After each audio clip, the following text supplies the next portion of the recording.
Welcome to New York Wedding Jam, the podcast for modern couples. I got it right, didn't I? Oh Got my it. goodness, you so did. And I sounded great. Congratulations. So did you hear my You voice? did. You did. That was amazing, Jason. I'm so proud of you. I am your host, Jason Alisea, and I am accompanied by my lovely co-host, Martine Darniak, wedding planner extraordinaire. Hi, Martine. Thank you, Jason. Hi. How are you today? Good. How's it going?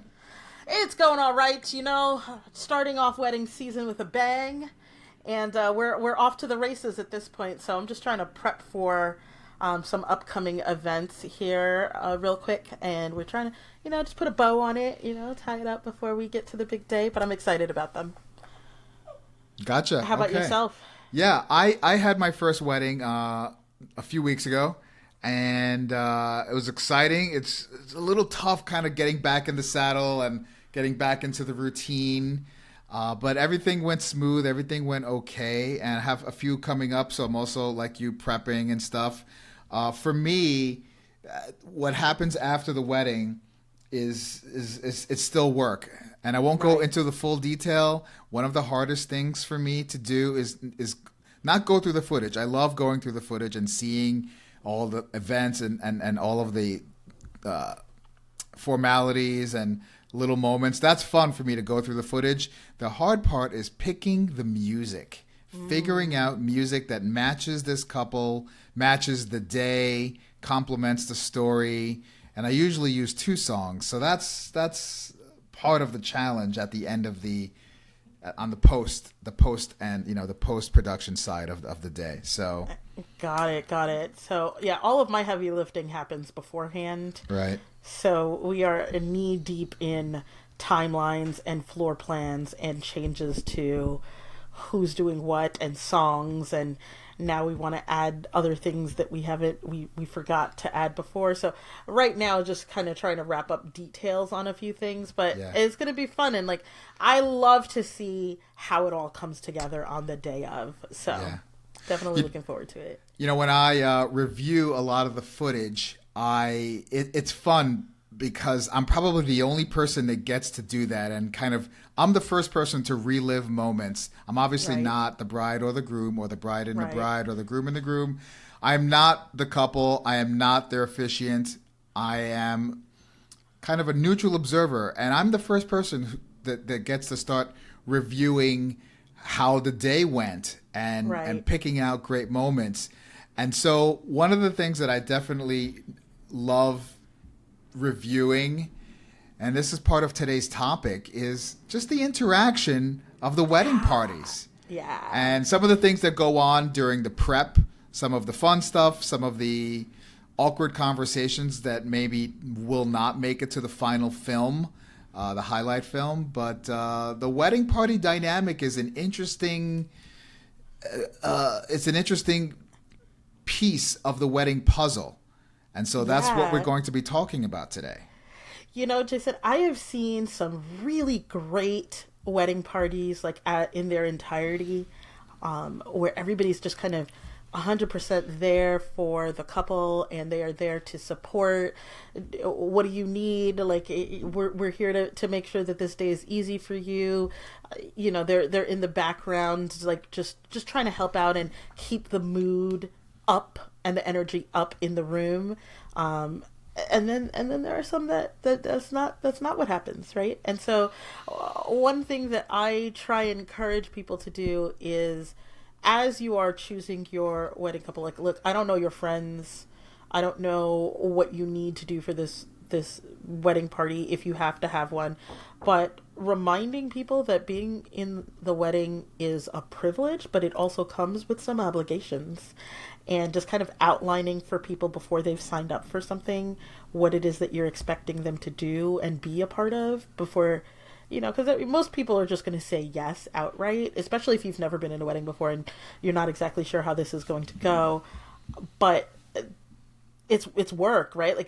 They're not going to just be able to show up to the wedding and party, right? They're not just going to be able to drink all night. There's going to be formalities that they have to sit through, and you want people around you that are good with that Right. want to be there for that. Yeah.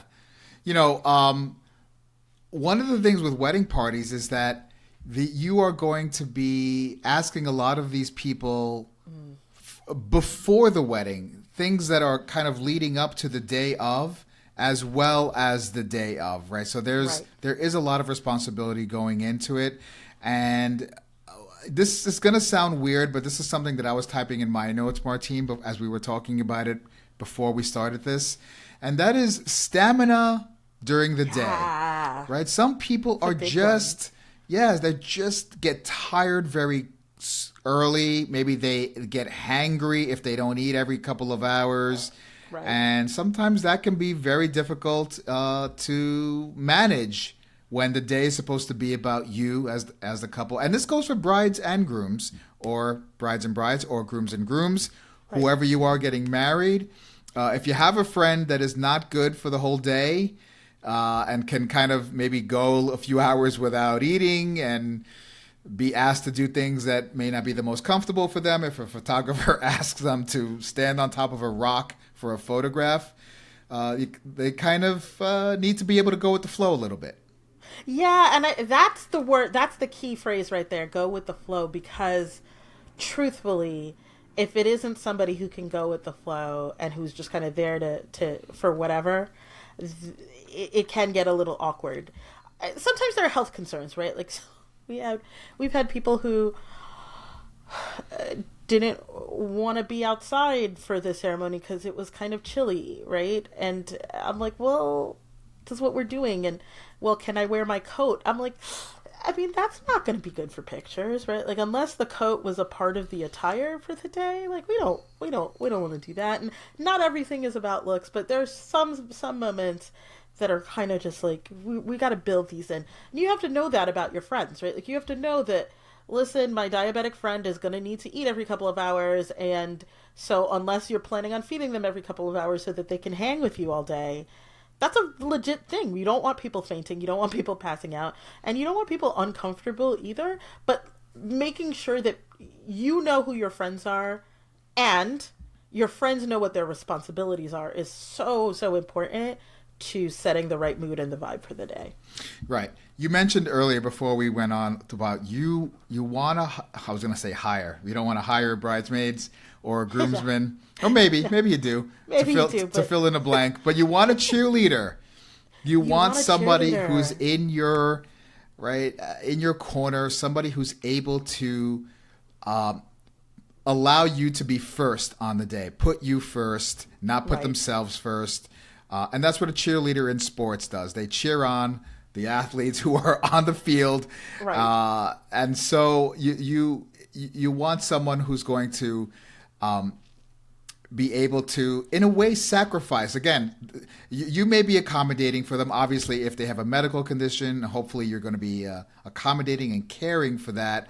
But during the wedding day, it isn't a typical day. There are some stressors during the course of the day, and you just want to make sure that you are bringing people into this role that can kind of manage that and be okay.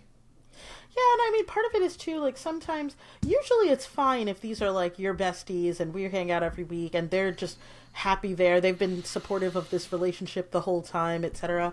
But what I see, when I see it becomes the most complicated or awkward, is when people are adding people to their wedding party out of a sense of obligation, right? Right. So we talked a little bit about this, where, maybe I feel like I have to invite my partner's siblings to be in the wedding party, or I feel like I have to, to have, my parents are insisting that my cousin needs to be in the wedding, and then if especially if they're not part of the same group of friends, or they're not in the circle, if you will, sometimes it can set the wrong vibe. Now, sometimes it's fine, right? Like, it depends, right? It depends on your family, it depends on these people, but making sure that you are conscious of who it is that you're putting in, and ensuring that everybody's going to kind of mix well together, and kind of be down for whatever for the day, right? Or Right. be down to support you fully for the day, and like you said, Jason, just kind of putting you first for today.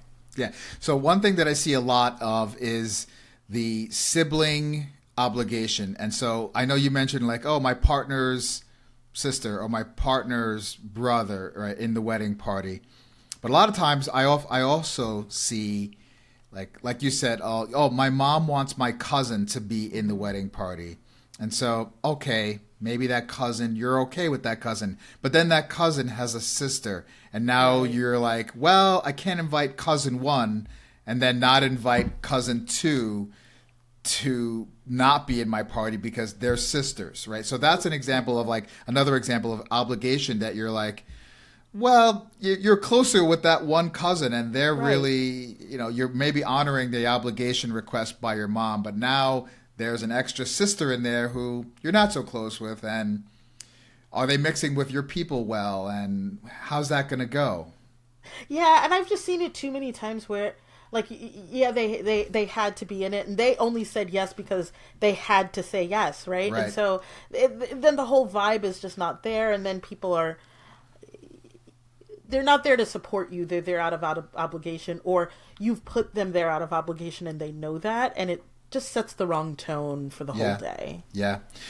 One thing what I mentioned earlier about when you ask people to be in your wedding party, there's obligations that they have to meet and things that they should help out on different levels. Like some people are going to take on more responsibility, some people are going to take on less. But there are certain things in the months leading up to the wedding that people have to be on board for and be a part of. And so I think about once somebody is in, you've asked them to be in your wedding party, and then things don't go well as in the lead up, and you're thinking to yourself, I don't see this person being helpful, or I don't feel the same way about this person to have them in my wedding party on the day of my wedding. And how do you kick them out? I was thinking of a good way to say this. There's no good way to say, how do you kick someone out? How do you disinvite someone, not from your wedding, but from your wedding party? If you think, yeah, this is not a good mix with this person or these guys or these girls, how do I now remove this person? And it's not so easy. So you need to really consider who you're putting in before you are unable to take them out.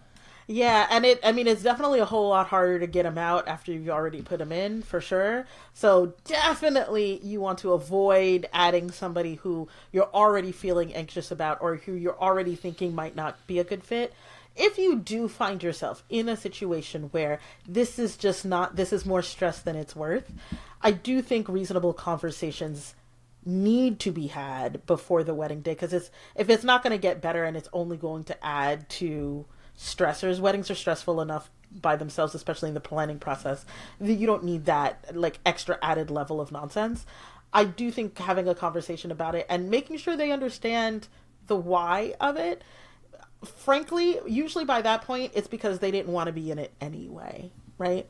They probably are pretty good about being let off the hook at that point. So truthfully, hopefully it's probably an easier conversation than you might think, depending on how you got in that situation in the first place, right? If you had already explained the obligations and this was sort of like an obligatory invite to the wedding party, then they're probably going to be okay if they don't want to fulfill those obligations or can't, right? If, on the other hand, like you did a poor job of explaining what they were signing up for, it's going to be a harder conversation, right? Especially if this is like your bestie who was definitely starting off with like, oh, I'm down for whatever, but I didn't realize that you were going to insist that I had to like grow out my hair and, add a $3,000 weave, as part of the responsibilities of the wedding party. Like, that might...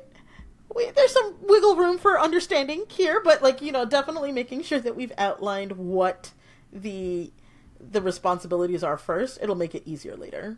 Yeah, definitely need to give this some thought before you just invite people into your wedding party, because it's going to be a long road and it's going to spill into the wedding day. Any of the drama that happens pre-wedding is going to, right? You want to And we've seen some drama, Jason. Oh, yes, I have too. Definitely don't want to contaminate your wedding day. Exactly. Well, Jason, thanks so much for the chat today. Will I see you on the next one? I hope so. I mean, I plan on being here. I don't know about you. I mean, without you, there might not be much of a show. So let's plan for it. All right. I'll see you in the next one, Martine. All right. Thanks. Bye. Bye.